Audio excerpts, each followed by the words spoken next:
So हे guys, तर इकडे आम्ही मस्त गोवर्धन इको विलेजला आलेलो. माझ्या आजी आले तर सरी, माझी आजी, काकी आणि हा गोलू आणि साई. तसा गोलूची बघा कशी मस्ती चालू आहे, नेहमी अशीच मस्ती करतो तो माझ्यासोबत. मग नंतर आपण असेच फिरूया. मग तिकडून मम्मी येत होती तर तिचा पण व्हिडिओ घेतला. तर बघा कशी स्टाईलमध्ये हाय करे ना, हाय. आणि मग नंतर परत त्यांना हाय करायला लावलं, त्यांची परत मस्ती. हा साई तर जिप्पत ऐकत नाही. आणि गोलूचं बघा काय चाललं आहे. मग नंतर आम्ही असे फिरलो, मग दर्शन वगैरे घेतलं. राधाकृष्णाचं मंदिर एवढं छान आहे आणि तिकडचं आरती एवढं छान वाटत होतं ना, मस्तपैकी थंडगार होत्या.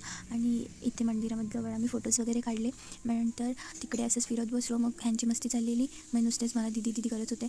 मग साईचं पण हे काय ते काय विचारत बसलेला एवढ्या गर्दीमध्ये. नंतर मग मी असंच आजीसोबत फोटो वगैरे काढले. मग तिकडून निघालो. इकडे आजी आहे आणि इकडे बघा हा गोलू, याची एक वेगळीच मस्ती चालू असते गोलूची.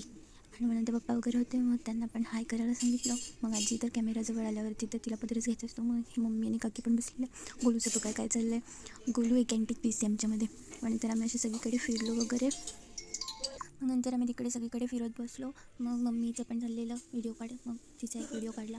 मग फोटोज वगैरे काढले, सेल्फीज काढली, सगळ्यांचे सिंगल फोटोज काढून घेतले. मग तिकडे आम्ही फिरत बसलो.